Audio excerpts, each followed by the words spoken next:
Hello, everyone, and welcome to the 15th episode of the Orcocast. We did it. We did it 15 episodes in and still going strong. With me, my lovely co host, Lord Val Gaming, Hi. and my other lovely co host, Bum Bum. Hello. We waged war on the Xbox Showcase today. Val, Xbox Showcase. You're the Xbox Pro. I'm not the Xbox Pro. I want to. Shall we start off with my two favorite games of the show? We can do that, or we can just talk in general about it a little bit. And In general, about it. yeah. Well, I think the Xbox Showcase has been absolutely wonderful. It's turned the whole thing around. I mean, it's made people kind of like believe on the Xbox Series X a little bit, and what the capabilities of the console are, and it's kind of not convinced because we are still, the one thing that still bugs me is the fact that we don't have a price and a date. I need to know the date of release and the price. I don't know what they're waiting for. I don't know. They might be waiting for. There might be a business strategy where they're waiting for Sony to announce that first, and then they come back with it. I don't know what it is, but that's the one thing I was missing, and that's one thing I was expecting to see at the end of the show, get a release date and a price. So that's the one thing I was missing. But other than that, the console looks absolutely stunning. The games look absolutely amazing. They were showcasing games in 4K, 60 FPS, and their brand game, the game that carries every single Xbox, every single new release, which is Halo.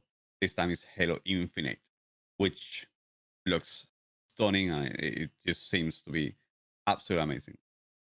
And Destiny. I'm I'm just not a fan of Halo Infinite being open world. I'll just say that now. Did we get like confirmation that it's entirely like straight up just an open world game, or is it gonna be some parts are semi-open world like for ODST or the first Halo? I got no idea. There is no confirmation. I think it's gonna be open world for what we hit so far, but nowadays we know what happens, Bam Bam, when people claim to be open world and they like, yeah, it's open world, but there is a set path that you have to go. Which is Yeah, essentially it's like just a big level. It's not an actual open world. exactly. So I would say not really open world, but it might be, or it might not be. They might be claiming to be open world, but then at the end of the day, they might say, yeah, but it's open world, but you have to follow this path, otherwise, you are not going to be. You know what I mean? So, Yeah. I think it's going to be more like that. It's going to be open world, quote unquote. There is going to be a set path for you to go, and that's about it. Mhm. Um, if Yeah, I can live better if with it that. if it truly is open world and they're going to start building on that, okay, so bring it on, because I would love to do that.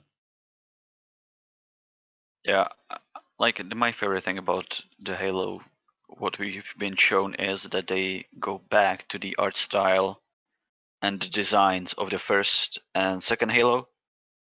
It's toning back the out there sci-fi stuff from 4 and 5.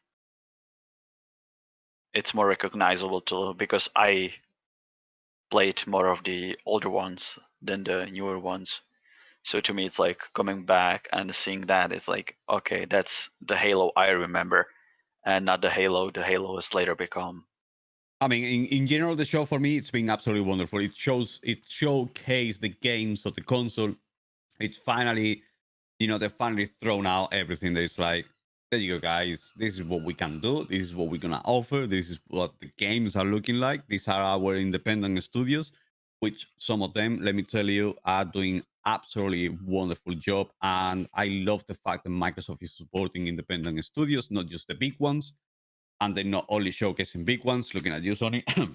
So they're actually showcasing those, smaller studios that are making games, and they're trying to get into the big consoles and everything. So they are doing a really good job, and I think just like I said before, I miss the price on the release date. That's all I need. I wonder. I want I to know when this is coming up. I mean the release window is set, isn't it? Yeah, it's the holiday season Holiday Yeah. season, well, 2020. could be It's be. anywhere October from or November November. to December. It's October, November. Yeah. Yeah, I mean, and there is no pricing. I need to know the pricing as well, which I don't think they did the price on the release. Business perspective makes sense not to do it because you are hyping up the actual console. So you are hyping up the console with the games and the trailers and everything. So it makes sense because at the end of the day, seeing a price of a console is a turn down for everyone because it's not going to be $20 a console. It's going to be 500-600. So it's gonna be a turn down. So they were clever and they said, okay, let's keep it on this, on gaming only. Hype this up, and just not say nothing about the actual price.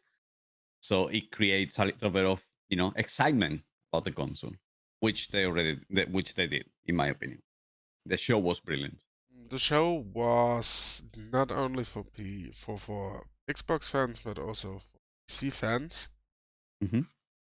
Because I'm pretty sure that my two favorite games of the show, which we come later to, will be on PC as well. So I got my gist out of it, and if there are two games announced in one show, which I'm genuinely excited for, you're either Nintendo or now apparently Microsoft. Can we also talk about how everyone is now copying the Nintendo Direct style?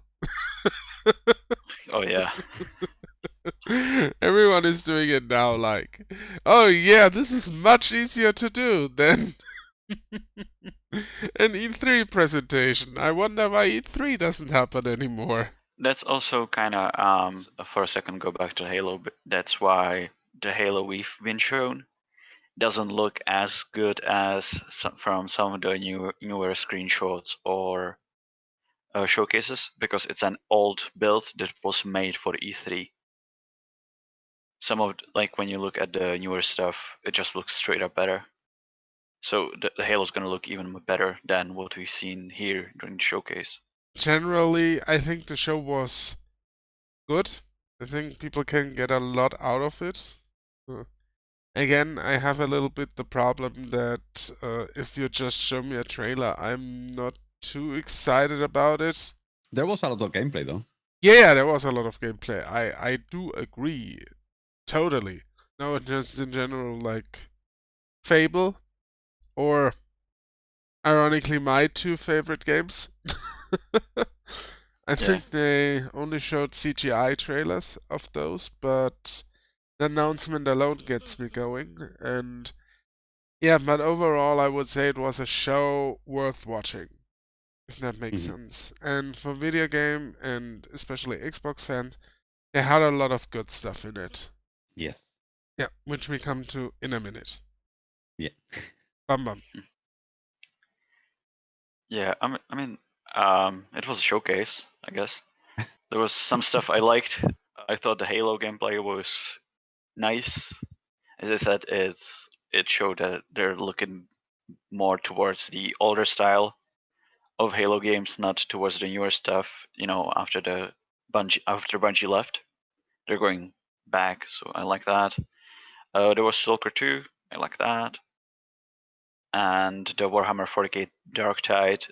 But yeah, those were just trailers, and for the most part, all we got was trailers. There was only gameplay for selected few games, and none of the other announcements really grabbed my attention. But still, it was definitely a better showing than they did last time, especially compared to the maligned quote-unquote gameplay showcase when there was just trailers the first time around when they announced games for it. mostly was the first party games, wasn't it? The ones that had the gameplay on them. Yeah. It Yes. was their biggest titles usually. That's where they showed gameplay. Yeah, Yeah, I think it it's was just them. a matter of having. Sorry, Orko. I think it's just a matter of them having access to the console earlier, so they can actually show something. You understand what I mean? Yeah. Plus, I think it's still a couple of months, so some of them just don't want to show an unfinished build. Mm-hmm. Some developers are, for whatever reason, just too afraid of it. So yeah, so I think that's why some of them as well.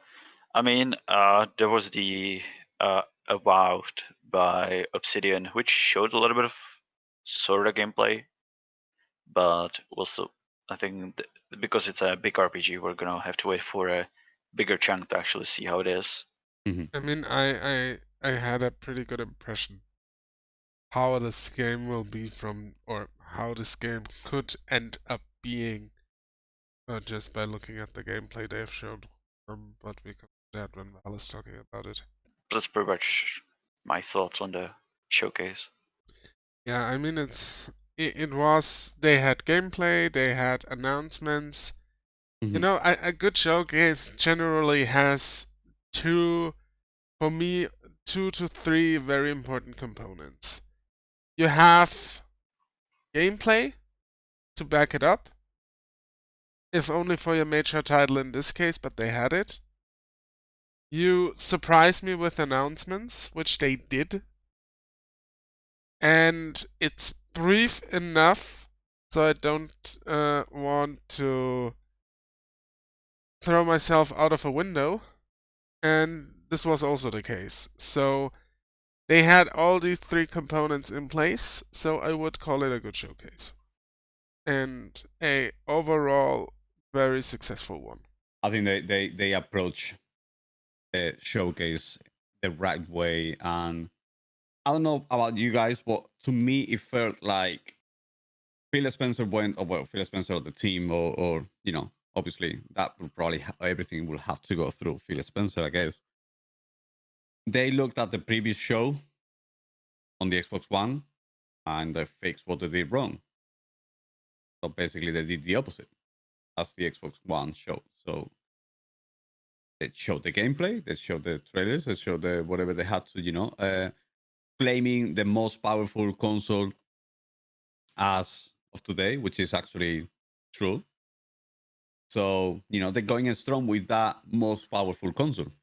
So they're embracing it. So and they did that. They showed what the console actually can do, I think it was the whole point of the show, isn't it? It's Yep. showing it's like a bit of flexing. Let's call it flexing. They were flexing. They were saying, okay, we can run this on 60 FPS and it's 4K, by the way.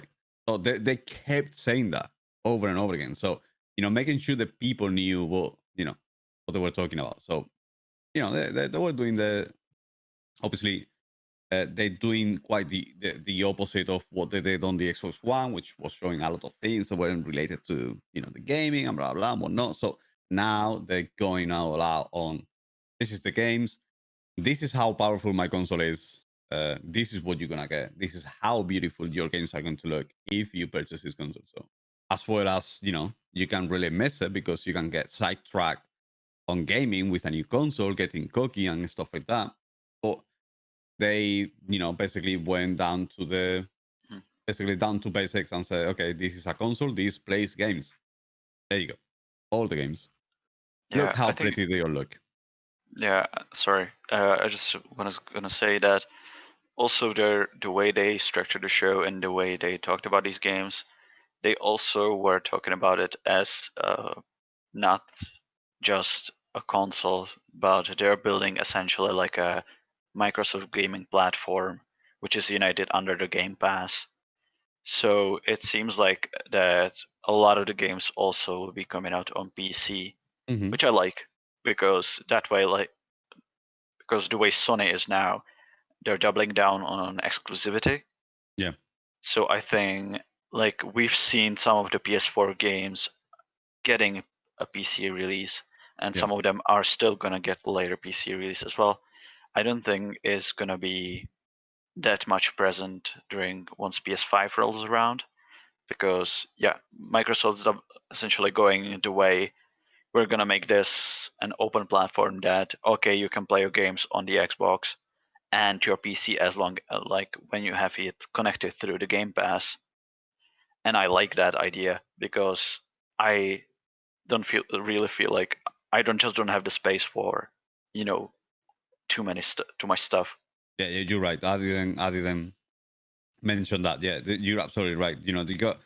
They showed that everything can be played on PC as well, which is, and then you got what is it, Game Pass? Yeah, the Game Pass. Yeah, Everything going through Game Pass, and it's like for real, like everything going through Game Pass is just like I said before. They flex a little bit, and they said, you can do all of this on Game Pass. Go and play on your PC because you can do it as well. Boom, there you go. Mic drop. yeah, I'm out. yeah. That's the clashing philosophy between Microsoft and Sony, whereas Sony is leaning now more towards exclusivity. And they also talked about the smart delivery, that for good number of games, even on the Game Pass, like as long as you have the Game Pass, you get Xbox versions for the new console for free. Mm-hmm. You can play them on the new console as well. So that's good. Essentially, you can, like, if you feel like you can just buy the console, but you will still have games to play because you have the Game Pass. They're building a really, really, in my opinion, very strong, very, very strong base. Regarding of the smart delivery, like you said, you can play on any device. Just to get sidetracked a little bit, they were also talking about the xCloud, weren't they? Yeah. Yeah. Yeah. So the xCloud is basically Microsoft's answer to Stadia, and this is basically Stadia done right and put a bullet into the head of Stadia for good. Because unlike Stadia, or Google in this case, because Stadia is a Google product, Microsoft understands how this has to work as a service to be considered from a consumer or perspective. And also, if you own a game on Xbox already, Yeah, you can go and play on your phone. It's like, yeah. there you go. That's it. It's that simple. Yeah, that's what I'm saying.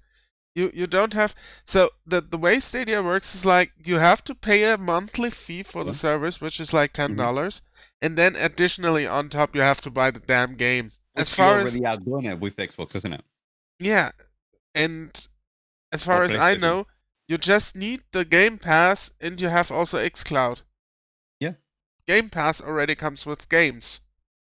So why not use xCloud? Yeah. Microsoft does it right. Microsoft knows what they are doing. They don't bumble around to be the first in the market. They just slowly build their stuff up like a really good constructor would. They laid the foundation. First, they came out with the Game Pass. I think they saw when Sony was smart.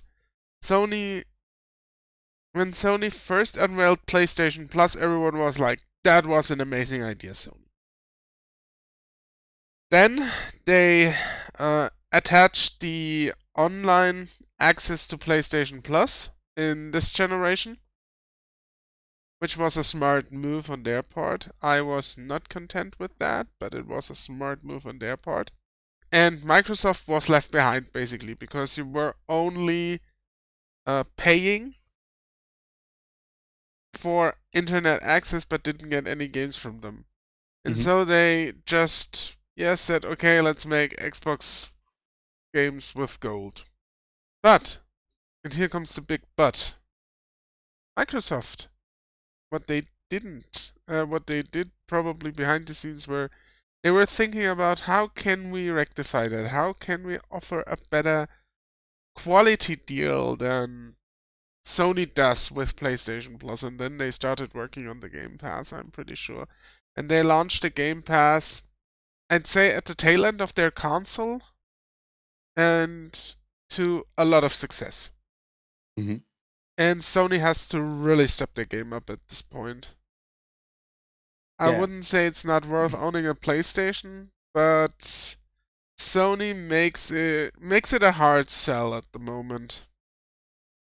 They're approaching things on the right way. They you guys remember when our Orcocast, what was it, the number 5 or 6, when we spoke about the first Xbox show? Yeah. And we were talking about everything. You guys remember what I said? In my opinion, Phil Spencer has changed the concept of Xbox and what Xbox represents for Microsoft. It's like he's moved everything. He said, okay, all in one box, scrap it. Gamers don't want that. Kinect, scrap it. Gamers don't want that. No handheld device, scrap it. Gamers don't want that. He's gone and he's moved his team on Xbox to what matters to the people that buy an Xbox: games and games only. He is focused on games and games only, and they have shifted the let's just say their budget, instead of a million other things that no one wants, onto investing on new studios, independent studios, to create more games and make games for them. It's like, as an Xbox, fan, you have to be happy for having a person in charge of a console like Phil Spencer. I admire the guy because the guy is a gamer as well. He's not just a businessman. He's not a guy that is there to make the money. No, he plays games. You can see him.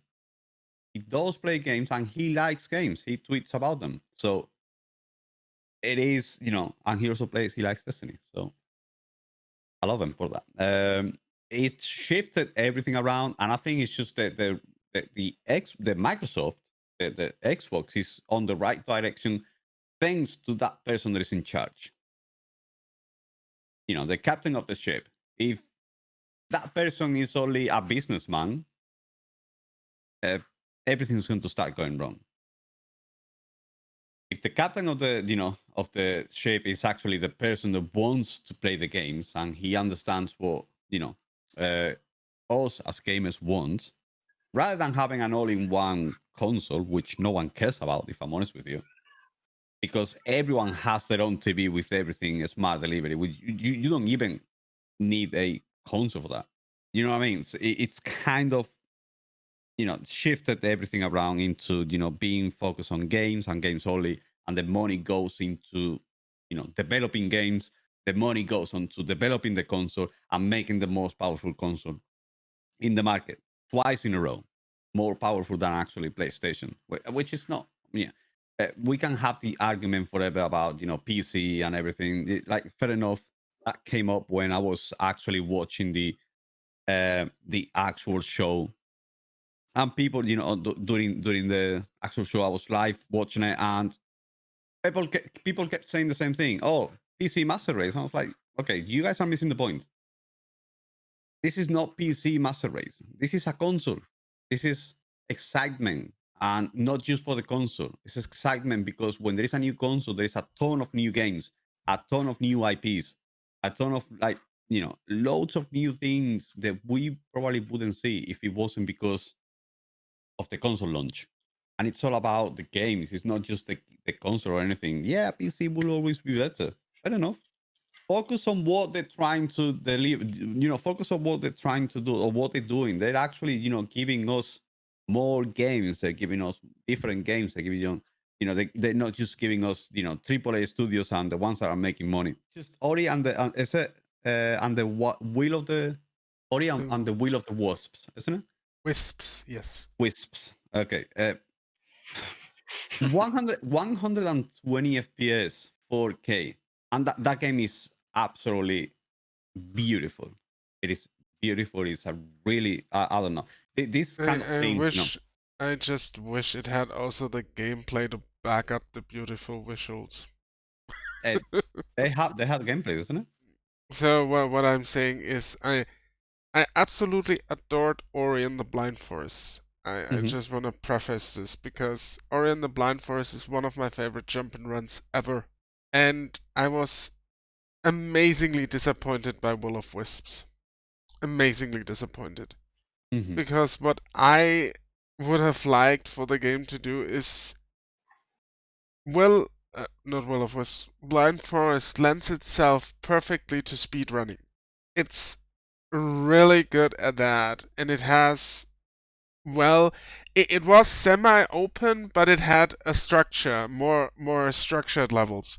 And what I would have wanted is that they condense it down more, make more level-based approach in the sequel, but instead they went more open. They went more Metroidvania, and we Mhm. already have a ton of Metroidvanias, especially Metroidvanias that do it better. And Will of Wisps feels just very empty to me and very boring. Well, it's still a wonderful looking game. It looks fantastic. No debate there. It looks absolutely beautiful when it comes to visuals. Just the gameplay is boring. Yeah, but what I'm trying to say is just they come up with things like that. So when they shift their focus on not just uh, showing TV shows and stuff like that, they are focusing on games, which is what we want at the end of the day. And it is absolutely like it's great to see. Like honestly, it is great to see. And I'm telling you, I think it's just the fact that Phil Spencer came to the platform and he is focused on the right things and he wants to do the right things. He wants to move forward with gaming rather than whatchamacallit, the Kinect, was it Kinect? Yeah. Rather than Kinect and all this crazy stuff. It's like, no one cared about that before. No one cares about that today. And it's like, I mean, what is you need to find your what is it? What your clientele is going to be, isn't it? Like I'd say, if uh, you want something like the Kinect, your clientele is on Nintendo already, so you don't want to tap into them. It's already done. Like you're not going to steal them from them. You might take 10,000 or 20,000, but I don't think the millions of people that are playing Nintendo already are not going to switch to Xbox because they've been doing it for years. You gotta understand what your clientele wants. You don't you can't be looking at the numbers only and just thinking that you know best, which is what the previous gentleman did. And his team, not like I said, they're shifting the focus and they're going into the games. Let's scrap everything else. Let's focus on what we want and let's get games together and let's invest on, like I said, independent studios. I think that's a brilliant thing, and it talks about how much they care about what they're trying to push out, which is games and more things, not just the triple A games. They're trying to push out other games as well and trying to get more people recognized. So it's great to have a person like that in charge of the console that I actually play. You know what I mean? Bam Bam, you got any Bam Bam? I heard Bam Bam in the background. Hmm? No, don't have anything else to add, honestly. okay? Then let's just jump into the games real quick and Mm-hmm. talk about those. So we already briefly talked about Halo Infinite, which is probably or is the flagship title of the console because this is what they going to sell it on, Mm-hmm. more or less. I can see why they want to do that. I'm just glad they got away from the Halo 5 shenanigans. Yeah, essentially, I think it's based again on a Halo ring, right? Though I think it still follows the storyline of the games so far. It's not either like a reboot or ignoring any of the previous games. They showcase a little bit of like they were flexing when they were showing Halo. Uh, If I'm honest with you, they were flexing big time. They like look at this landscape and everything is with this console and it's everything in 4K. So they were like showing off.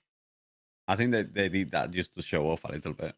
The game looks amazing. Like believe it or not, I never played Halo in my life. So I've watched it and I've seen it and I know what it is, but I never played Halo in my life. So I really have no idea how the game plays or what really was different. But obviously, it looked absolutely amazing. It looked amazing.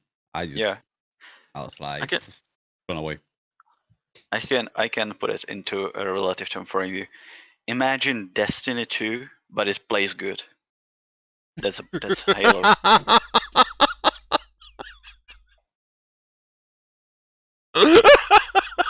And wow, spit out his coffee. It was immaculate timing there, Bum Bum. Don't do that to me, man. Come on, man. I was going to spit my coffee, bro. That reaction says it all, eh? I don't have to say anything else. That reaction says it all. Oh my god. Oh my god. Honestly, the game looks really nice, and I can see why people love the game. And I think Halo is what started everything, isn't it? Like it Yeah, was yeah, created by it's Bungie, and yeah, like what it's people say and what I always say is like Destiny is a Halo on steroids, basically, with an open world and million things to do. That's it. yeah. Essentially, it's like an anime Halo. Yeah. Yeah. Yes, exactly. I mean, I'm basically, since we already talked about it, I might as well mention it again.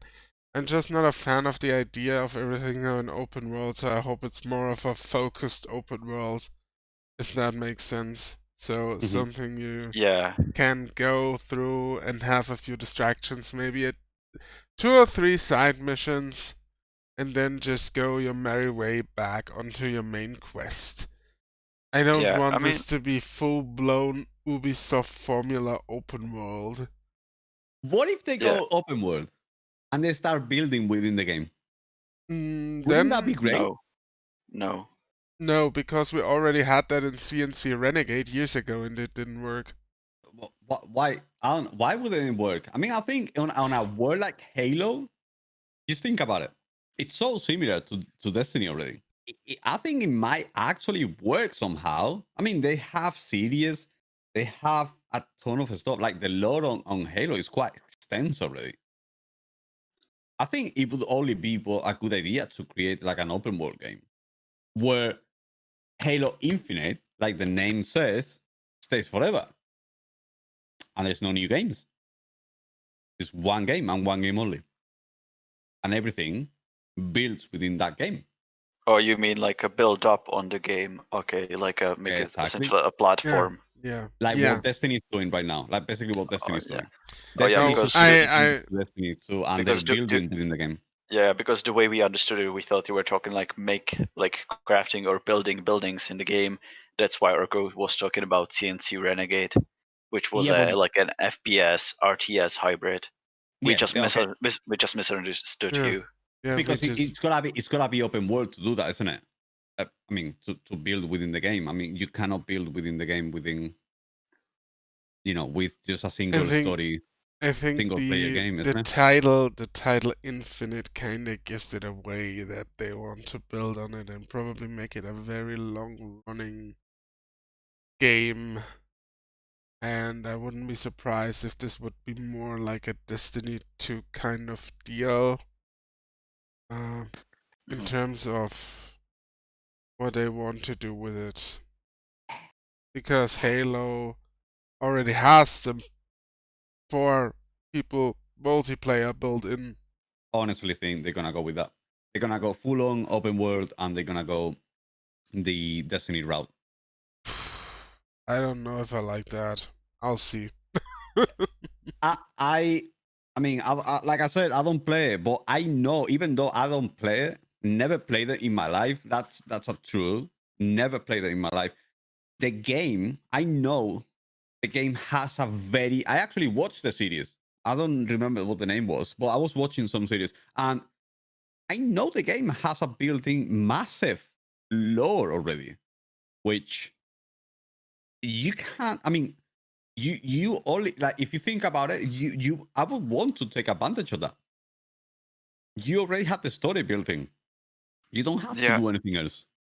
But the thing is, you also had like 6 or 7 games before this, and they ran through most of the lore. There's not much left to really do. like even Halo 5 Guardians, it's pretty much just building up from that lore, but it's a new story that's not based around anything in the old lore. The old lore's been already done by the previous games, so I'm not sure how much there is to build up on. I Okay, Bam Bam, mean, hear me out. Just 1 second, Orco. Hear me out. If you have all of that already built up, yes, like we were talking about, we have all the lore already, which is being in the past, and then Guardians were kind of like telling all the.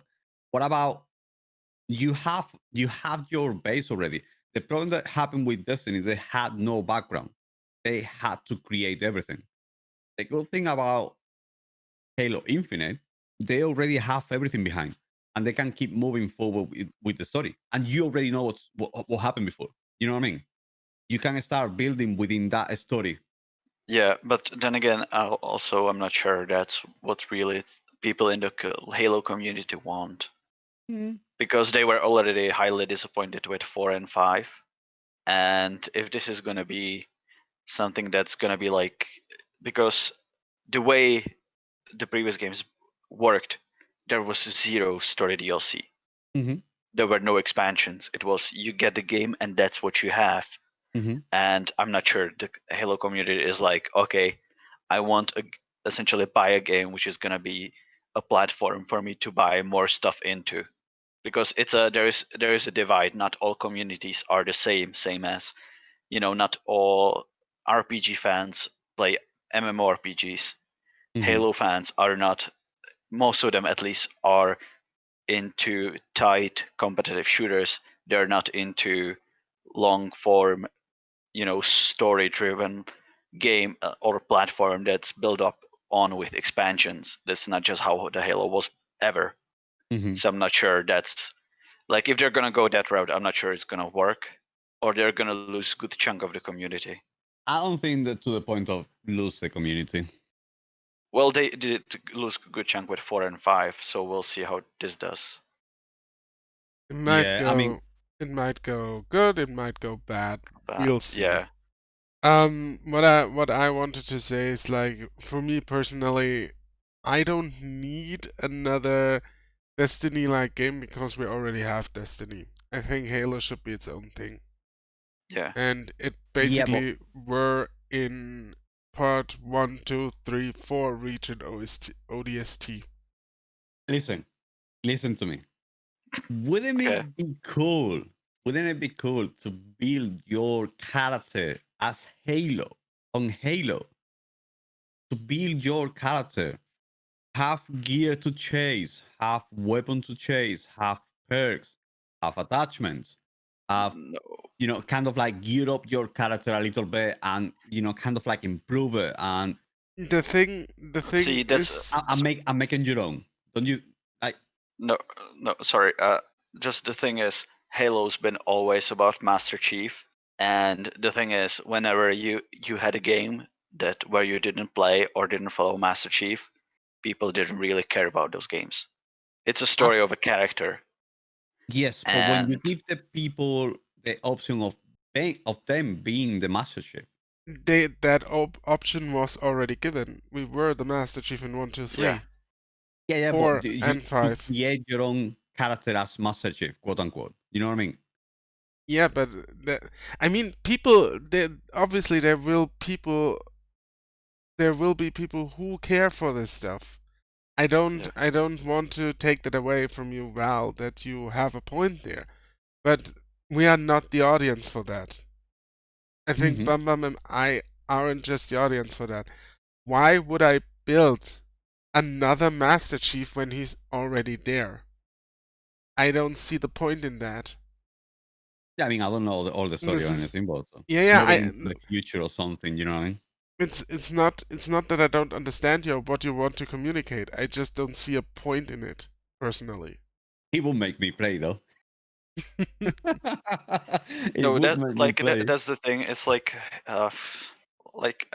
Halo's been never been that, and people come in to and they have a certain expectation. You're gonna play a Master Chief, you're gonna fight the Covenant or the Forerunners, and it's gonna be a tight mostly single player, and then if you want, you can jump into the highly competitive multiplayer.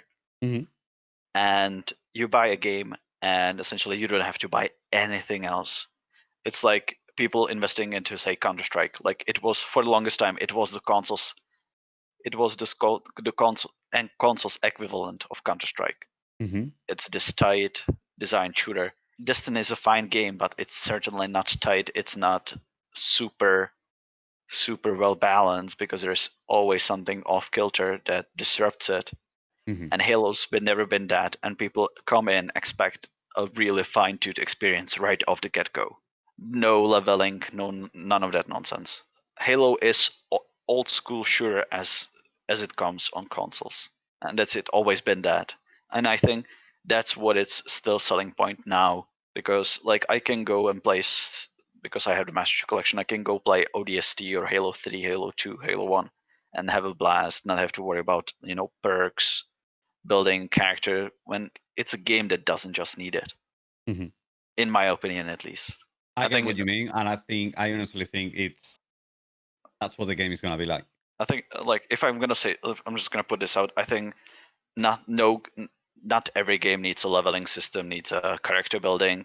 If you make a good game, without it, it's still a good game. It doesn't need Mhm. it.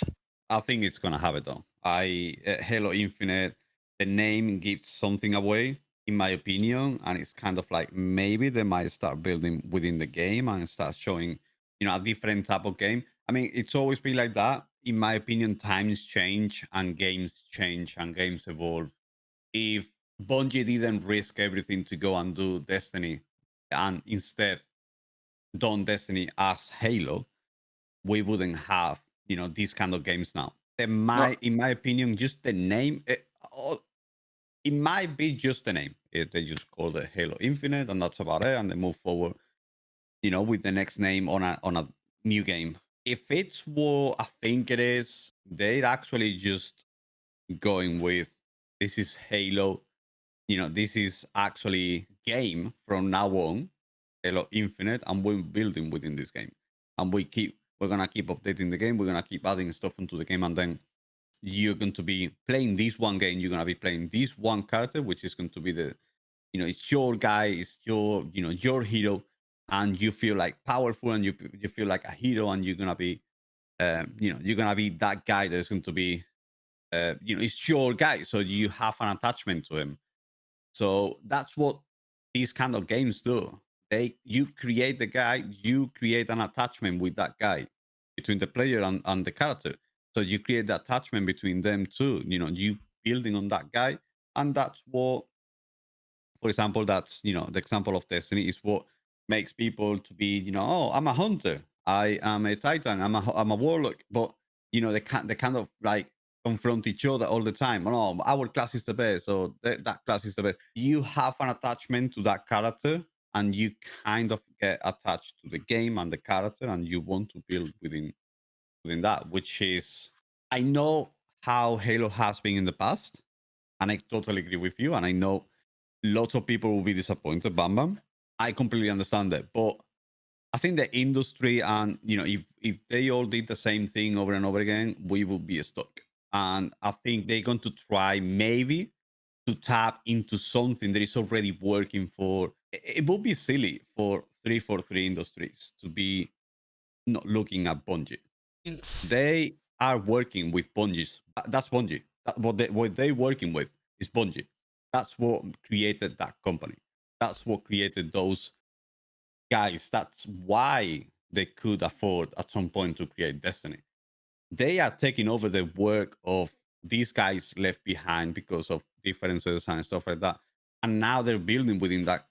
I think it would be silly enough for them to not look at Bungie and say, man, they've been going strong for 6 years. I mean, they gone through a rough patch, yes, but now they settle down and they're working with one game only, and they're building on that game. The leveling up system is not that bad. It's keeping people playing. It's you got the tiny bit of microtransactions here and there.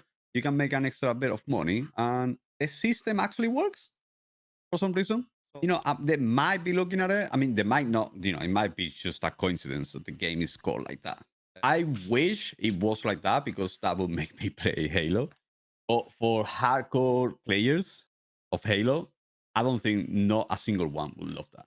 Like Bam Bam says, I completely agree with him in that regard. The But I hope, I really hope it's not like that. I really hope it's an open world, where they're going to be building within the character. So when you say the industry is changing and everything, I agree. There will always be trends. There will always be fads that come and go. At one point, is it seeing something, taking it and make it your own? So innovating upon it. And at what point is it just trend chasing?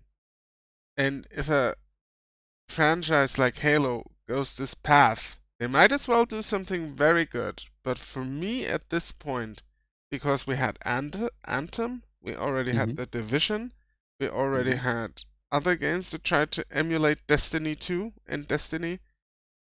At what point is it trend chasing? And in this case, it just comes off if they do it, to me at least, as desperate trend chasing. I And completely agree with you. as I'm not saying as anything. an as an admittance of 343, we don't know what we are doing with the franchise at this point, so let's just copy that over there. That's You already copying them in some way because they have taken on their job. It's their creation. Halo is not theirs. yeah, It's not yeah, an I a, know, it's I not an know, but original IP. Industry 343 did nothing. They just took on a they took it on on from yeah, Bungie. I know that, but yeah, at this, still, you can still make it your own in some respect.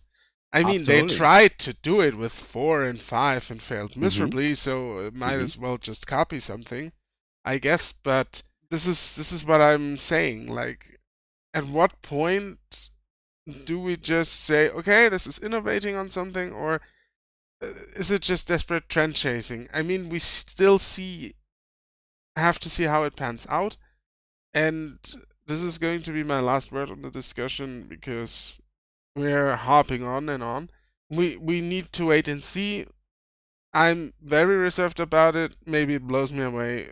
Probably it doesn't. Yeah, I'm just That's saying, all it I would be will it would say. be silly for them not to look at it because it's so similar. Both of the games are like literally almost similar, and they already have the story. So that's why I was saying, it could be viable to do it. That's all.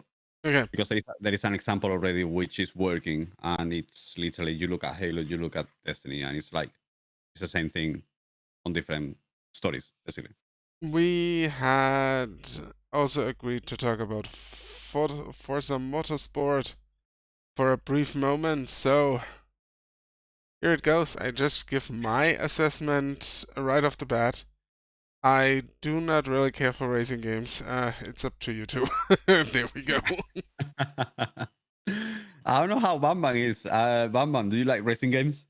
Yeah, You I, are, I play I yeah. play a lot of them, but yeah, Yeah. like it looks like a modern racing game. That's about it. Like I'll just have to play it to really know what is going on there. I mean, you can agree with me. Forza is always a wonderful game.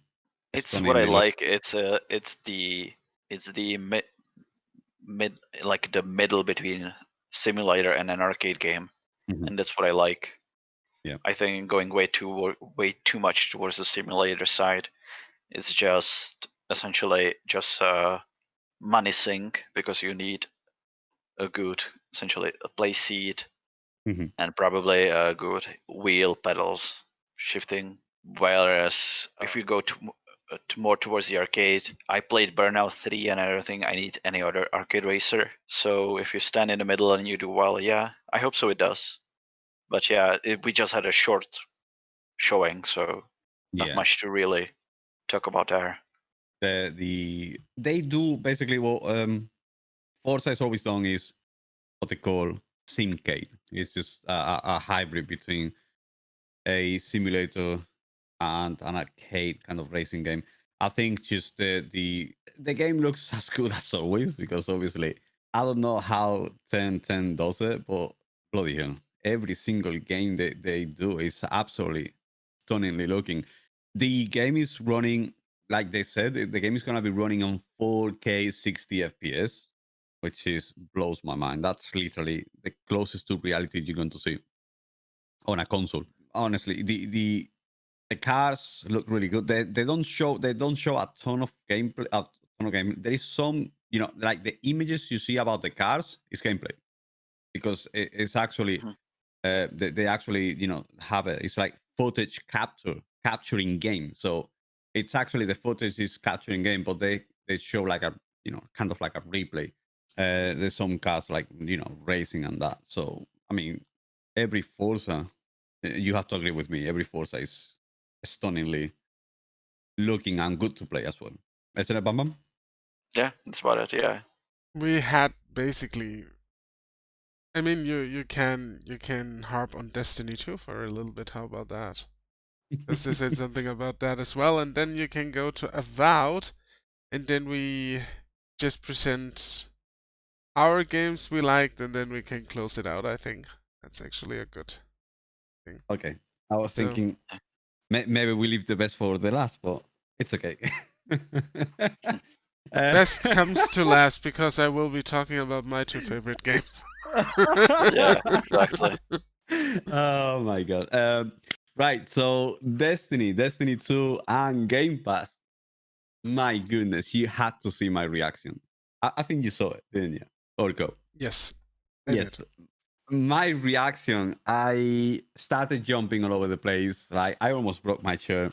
I could not believe it. I knew this was coming because Phil Spencer has been tapping into Destiny for a long time now. He's been tweeting about Destiny. He did it when they split up with Activision. He's done it several times when he's tweeted about Destiny. We all know he does play it and he does like it, and he's got a good relationship with the guys at Bungie. Obviously, we are not, what happened. They fell apart with Halo and everything. But with the change of direction, I believe Phil Spencer has changed the mentality, and he likes what they do.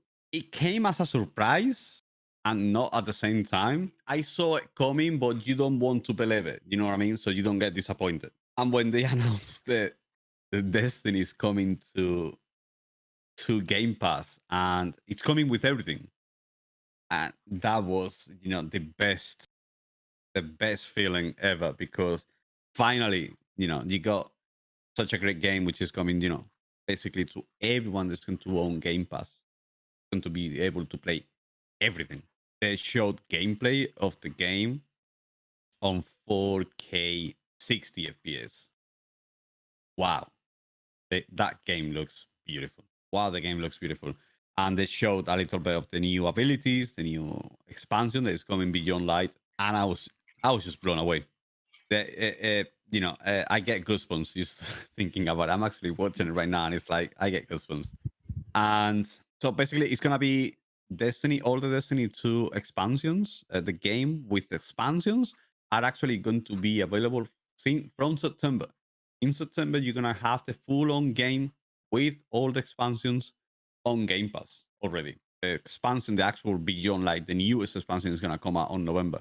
So since September, everyone is going to be able to enjoy the game and play on Xbox Game Pass, which is amazing. I'm super happy to see Bungie back into the Xbox lineup. When they were together on the first time around, they created such an amazing franchise as Halo, and now they're back together, which is hopefully brings a great amazing franchise as Destiny is, and going on to the next level. Now we don't have any no more Activision Evolve, and it's all about man. Like honestly, I'm super excited. I just everything. That's the cherry on the cake for me on the whole show. Just showing that such an amazing game coming back to under the wing of Microsoft, and that's great to see. It's absolutely. If you are a Destiny a Destiny player, you gotta be excited with it. I guess I believe PlayStation has something similar, isn't it? As Game Pass. No, it doesn't really. Like you get some games with the PlayStation Plus, Yeah, but it's not the but same. Well, it's kind of similar, isn't it? Like more like the Games it's with like Gold or something yeah, like yeah, that. yeah. It's more like that. Yeah. Okay, I can bet PlayStation is probably working. Sony is probably working on something like Game Pass for PlayStation already, and they probably announced it. when The- they do the next showcase or something.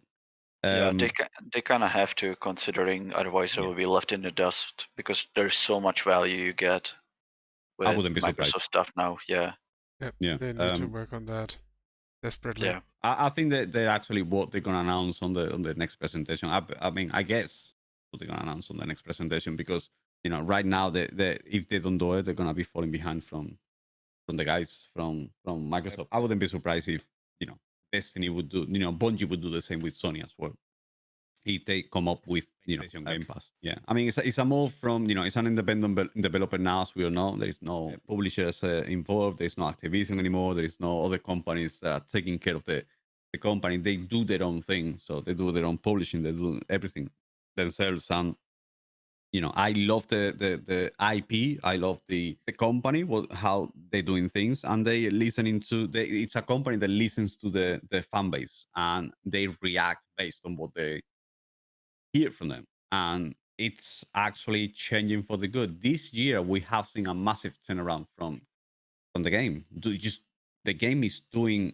I mean, the guys at Bungie are doing what people want from the game. Like we have on the game what we want.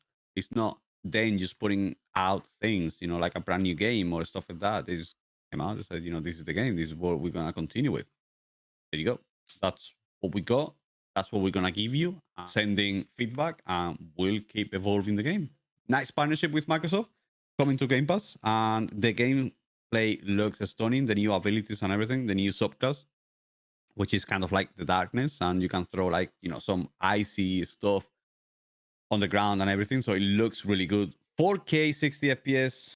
Oof, it's gonna be a change. It's gonna be a change on console. I mean, obviously, you can play. I play on PC and I play on 120 FPS, which is night and day with 60. But for a console player, which we are right now stuck on, 4K 30 FPS, it's not the best. So moving on to 4K 60, that's really good.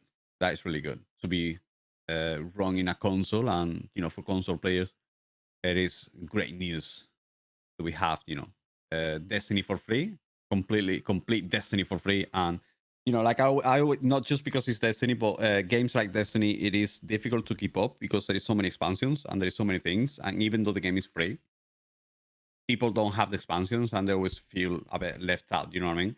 So Microsoft has done really well there, and they kind of like took the game and said, okay, we're taking the game, we're taking all the expansions, we're giving you everything that is up to date, and you can get it if you have Game Pass. I think it's a brilliant thing. You can actually play Game Pass on PC as well, isn't it? yeah. You can get both, either the Game Pass or you can get the Ultimate Game Pass, which works on your Microsoft account, so you can use it on both PC and console as well, and you can even carry over saves, which is cool. That's amazing. Yeah. Even better. There you go. Super excited. Super excited. Good news. Good news. And I Nice. was really happy to hear that. That's great. This what was the title of the game? Let's go to Avowed. Vow. You like that, you said. Which one? Avowed. About, yes. It looked really good, actually. It has me intrigued. Do we have any more news about the game? So here's my personal hot take on it, and bear with me here. I dislike Obsidian with a passion at this point, for various reasons. I think it looks like Arx Fatalis from the very brief moment of gameplay we've seen. It could turn out differently, it always can, but it gave me heavy Ultima Underworld and Arx Fatalis vibes. I just might go and replay those once it releases. I don't know if there are more news on that. We'll see. Maybe it turns out fantastic and rekindles my passion for Obsidian games. I doubt it. I don't know. It just intrigued me. The game actually intrigued me. Have you ever heard of Arx Fatalis? No.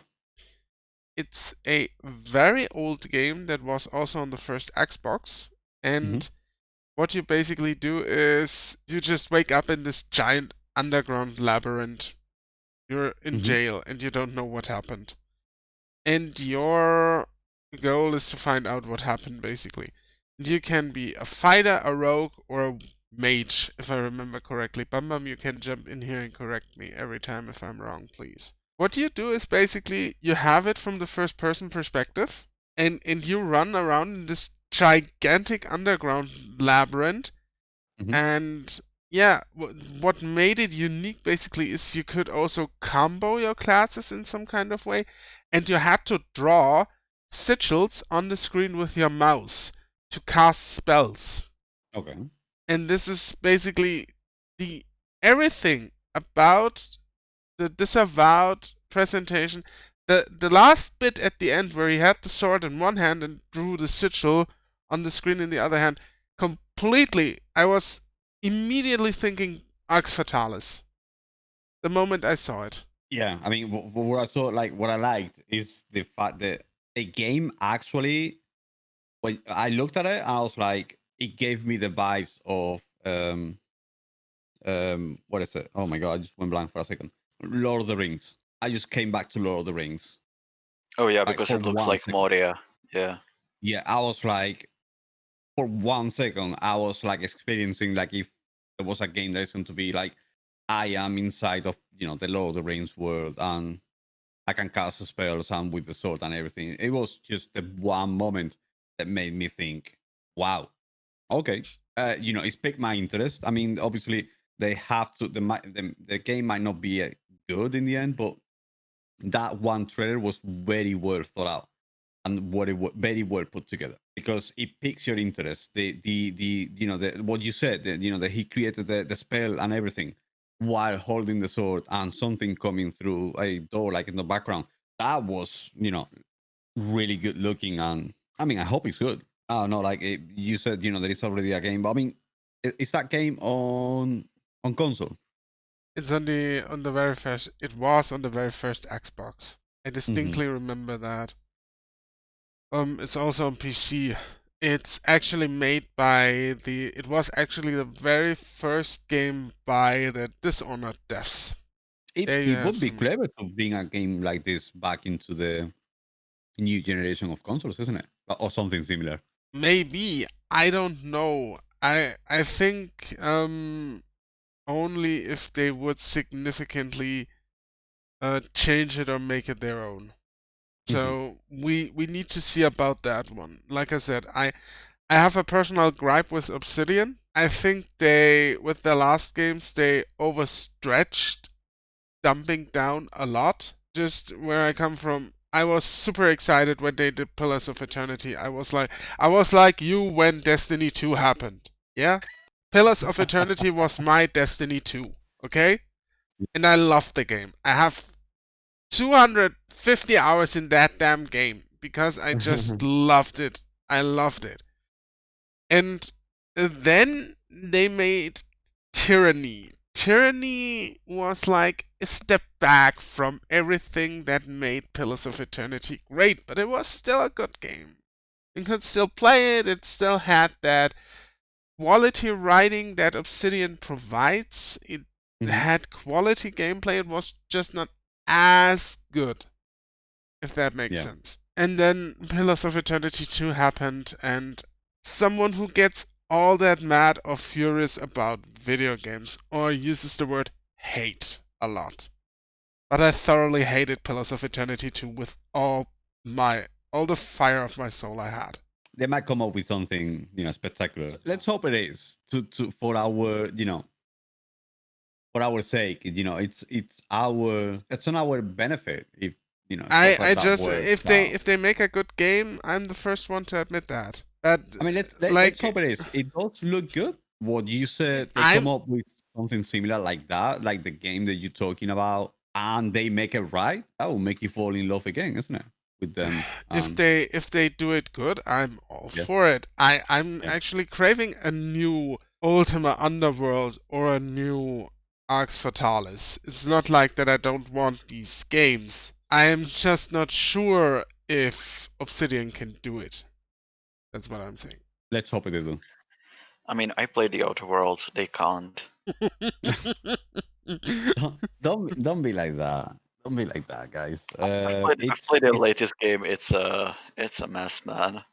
I'm not Well, holding up much maybe hope they for have this been one. working on this game. Maybe they click and they click with something and they get it somehow right, and they Yeah, actually I kind guess. of like. I really hope they do. It's actually, like I said, the game intrigued me, and what I saw was good. Obviously, it's only a trailer, and we're not seeing anything else. Just a tiny bit of gameplay, but that's about it. I really hope they can get it right and they do it, because that game, I would play that game. I would really play that. That's okay. And I want to see you play it.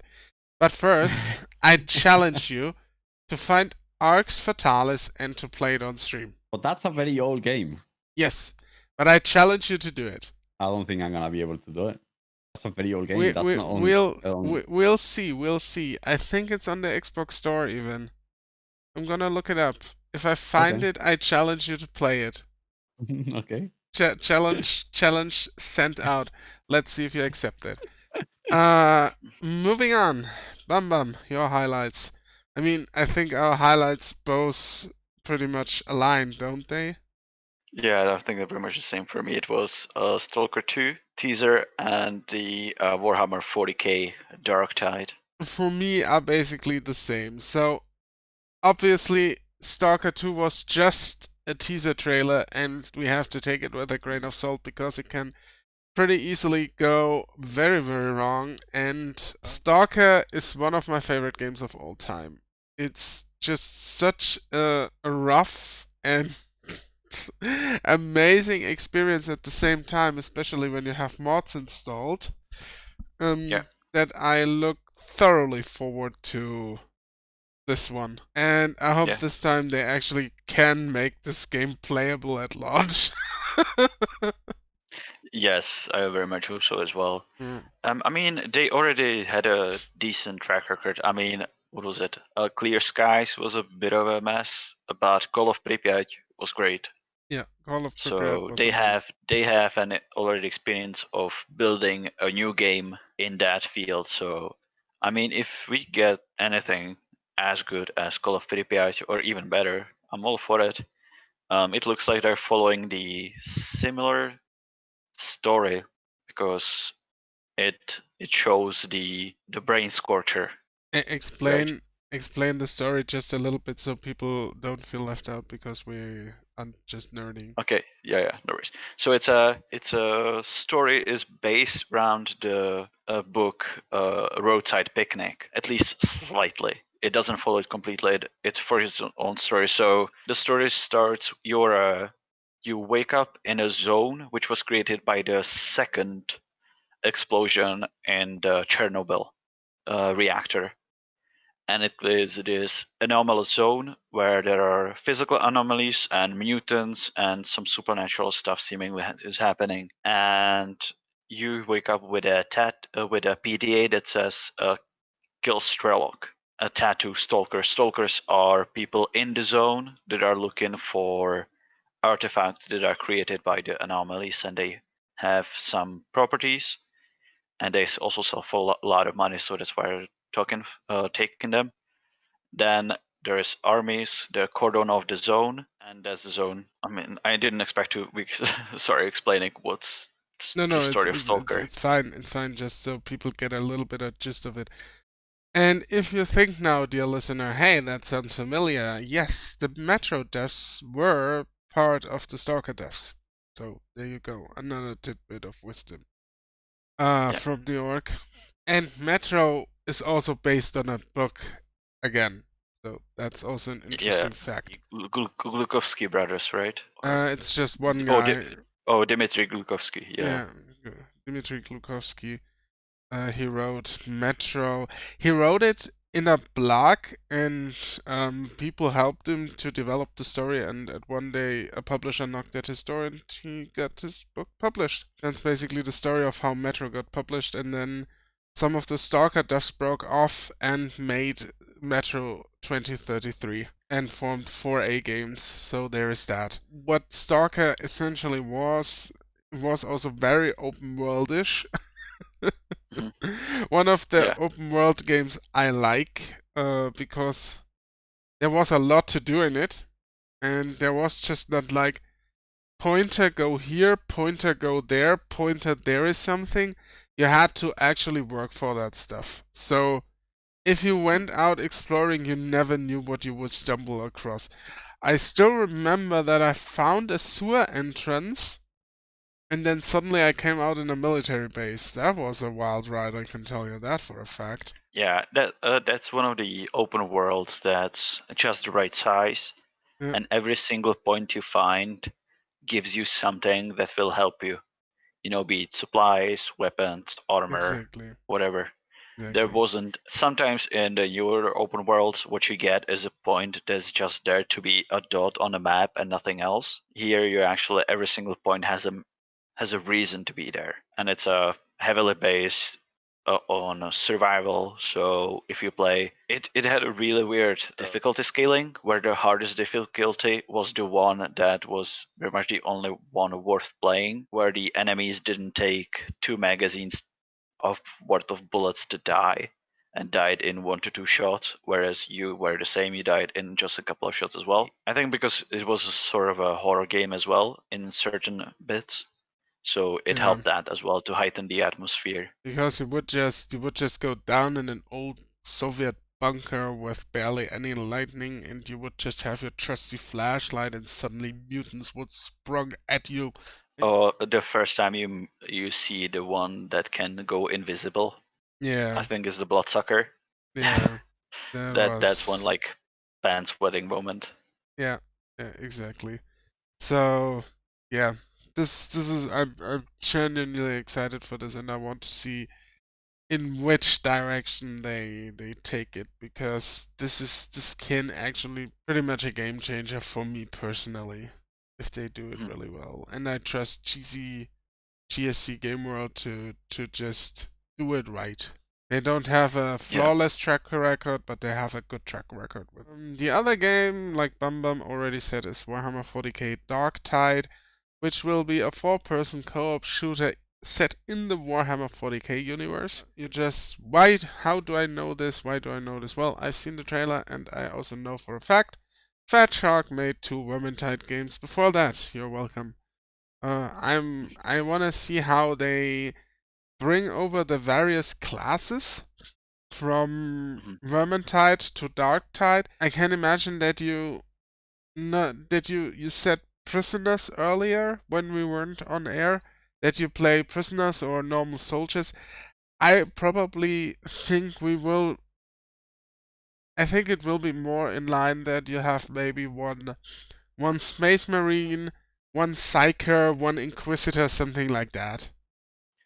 Yeah, I So, mean that's because the trailer shows just Imperial Guard squad, yeah, all yeah. with different. One has the plasma gun, the other one has the flashlight. I think we haven't seen the true squad so far. Yeah, They because I they think look the Ghost they Darker essentially look like they die. Sorry. no they just yes, they look like essentially they die. So I think the trailer is more geared towards like, oh, there is a huge threat over there. Let's send in a squad, and the squad will turn out to be a space marine, a psyker, and what else do they have?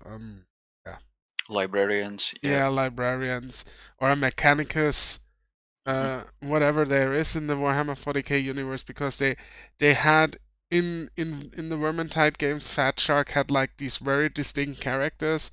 So you had basically a mercenary, you had a dwarf, you had a mage, and you had a wood elf, all with very different playstyles. And I imagine them, yeah, like the space marine being the close quarter expert, the inquisitor maybe the sniper, the psyker more geared towards the magic side of things, in quotations, like with his brain powers make these monsters explode. And the last one, a mechanicus, is more a tool guy, like deploying turrets or something like that. So this could be a lot of fun if they do it right, because the Vermintide games were also very fun. I would Yeah. actually suggest Val, because he likes his co-op shooters, to take a look at those. there on Xbox. I really like how it looked. To be honest with you, I felt like what was the last one? Vermintide. Vermintide 2 is the last one they made. The Vermintide. So I played that one, and just to me it felt clunky. To me, it just felt clunky. That was my opinion on it. I actually played it, and I think it was a good game, but it felt clunky to me. Yeah, I think it's one of the few games that's straight up more focused towards melee combat rather Yeah, than yeah, range exactly. combat. And if you go into that, it needs to just it takes a while to click before you switch into that mindset. Because I was the same way. I used to play a lot of Left 4 Dead 2, and then I play Vermintide. I'm like, what the hell is this? Yeah, and you need to go into combat, close Mm-hmm. combat, to make Yeah. it really worth your while. Otherwise, the game is a little bit clunky. I agree on that. It's just different, and Mhm. the good kind of different. And this will probably, I don't know if they will make it again more close combat based, or if they are going to make it more, let's say, uh, Left 4 gun Dead. based, which Yeah. would make more sense in a way. Then again, like just I guess that's just because how I used to play the tabletop.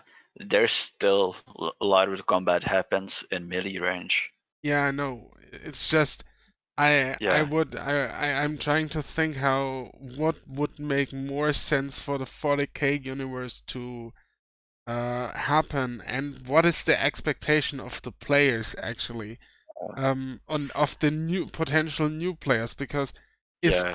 if I think Vermintide or now Darktide, I obviously want my close combat, but if a new player sees that, I think he's more expecting gun-based combat, gun-focused combat. Yeah. And Darktide is also a fresh start for the studio, Mhm. in a way. Yeah. So we'll see how they approach it. Yeah. I think it all just depends on the characters we get. Because if we get the Imperial Guard, we're gonna be shooting more. If we get a squad that lean more towards the super soldier side, we're gonna get like a hybrid of melee and ranged. Yeah. I think and I hope it will be the hybrid, because they just try to balance it out and to try to appease to both factions. Mhm. That would be actually great if they can pull that off. I imagine Yeah. it to be very hard to pull off, but yeah, there we go. Mhm. So those were my highlights of the show, my personal highlights. Totally out of left field. I just want it to be good, and if it feels fluid, I'll take it. Yeah, yeah, it just felt a bit weird for me. Oh, okay, I can see that. Yeah. So, but that's it from my side. So if you guys don't have anything, we can close out the show. No, I think I'm all in the presentation. Do you have any guys? Any final? I mean, we can give it a score. Final thoughts on the. Sure. Let's give some final thoughts. Value What? first. Why do I go first always? No, Okay, so because we went first last time. I remember that. for me, when like I said before, it went really well. It just showcased the games, which it was all about. Like I actually just discussed that this with Bam Bam before we started the Orcocast, and yeah, he kind of mentioned it. I said this was about the games, and he mentioned to me, yeah, the previous one wasn't meant to be about the games, and we kind of got it all wrong. But now they were showing the games. So yeah, like fair enough, that makes sense. Now they were showing the games. Now they were showing the full potential of the console, and now they are telling us, this is what we got. This is what we gonna show you. I would give it myself. It's gonna be a 9 out of 10. I'm gonna give it a 9 just for one reason only, not because of Destiny, obviously. Of course, Um, it's of Destiny. that would Low be a key, 10 it's out of always 10. about Destiny. That would be a 10 out of 10. No, the one reason is I missed I need to know. Like they should have finished with this is the launch date, this is the price.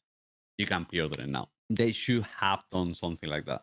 It's either business marketing, not doing it after the show because it will, the feeling of the show will be completely different probably for so many people. Just to know the price, just knowing the price will be, put a lot of people down, or it will, put everyone off. And also, I don't know. I think that because they may not have the amount, like unlimited amounts to sell. They might be because of the COVID and stuff. They might have a limited amount of consoles.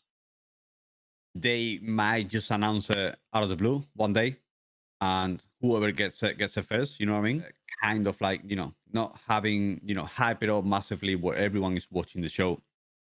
Do that, and then everyone is trying to access the website crazy. The websites so like broken and no one able to buy it. And maybe they're just gonna go and say out of the blue any day, just say, okay, the console is launching this day and it's gonna cost you that much. It's either marketing or thing of not having enough resources to sell, so they might have been holding it back a little bit. Maybe they're looking at maybe if they can speed up the produce of the consoles or something, or the production of the console. That's the only thing. It's a 9 out of 10 because I don't know the date it's coming out and I don't know the price of the console yet.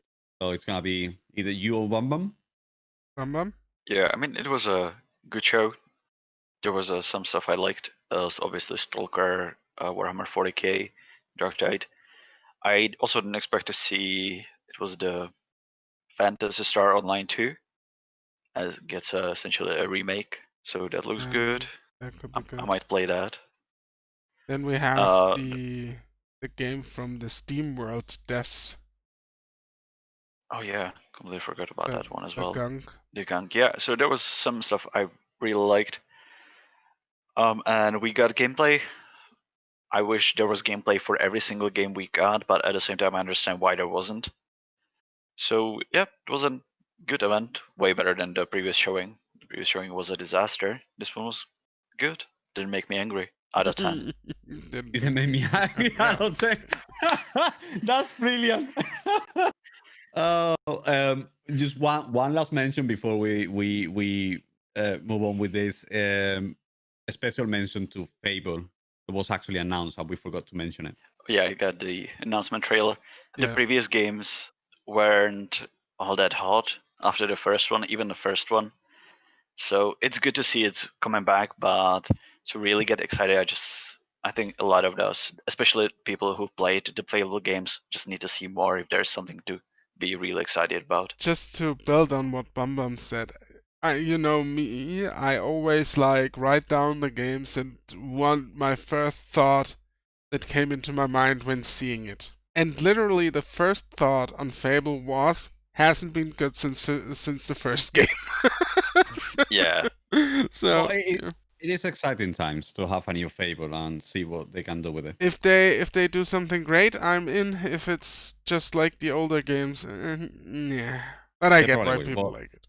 Yeah, a special mention to Fable because it's a classic. Yeah. To close it out, I already said it at the start. The show has everything I need from a show.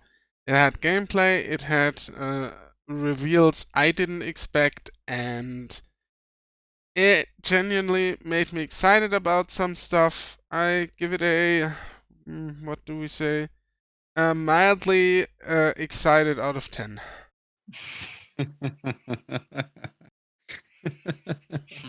Okay, that that sounds great. That sounds great. Oh, you two. What am I going to do with you two?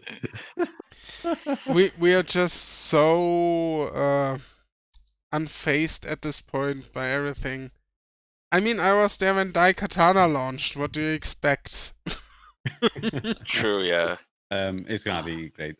Just waiting. I'm actually looking forward to the PlayStation presentation. If I'm honest with you, I want to see what they have to offer and what they want to. You know what I mean? It's kind of like now the cards are out for Xbox. They they showed everything they have. They like this is what we got. This is what we're gonna show, and this is what what I'm you can expect. So well, what in that regard, it's actually really nice. what I genuinely are excited about is to see how Sony will catch up to Microsoft, because the race is on now. It's officially started. The only Mhm. thing Yeah. that is missing is the price, and the Mm-hmm. competition is hot. Also, everyone copying Nintendo Directs is the best thing in the world, because I can watch it whenever and I don't need to stay up in the middle of the night for it. This is great. Thank you, Yeah. Nintendo, for coming up with the Direct format. I love you. This was episode 15 of the Orcocast. Thank you, everyone, for listening, and I bid thee a farewell. Lord Well, where can we find you? You can find me on Twitter, Lorval, Twitch, Instagram, and TikTok. I'm on TikTok as well. Lorval Gaming. And on Twitch, I stream every Monday, Tuesday, Thursday, Friday, and Sunday. On Twitch, twitch.tv/Lorval Gaming. Bam, where can we find you? In the dark corners of the earth, and if you sacrifice your firstborn, sometimes in the chat of Orcos streams. Sounds great. And you can find me on twitch.tv/theorcosaurus, twitter.com/theorcosaurus, and instagram.com orcosaurus. And I stream on Monday, Thursdays, Fridays, and Saturdays on Twitch. Gentlemen, thank you for your time. Thank you for being here. Next week, same time, different topics. And everyone, have a nice day. Bye bye. Bye. Have a good day, all.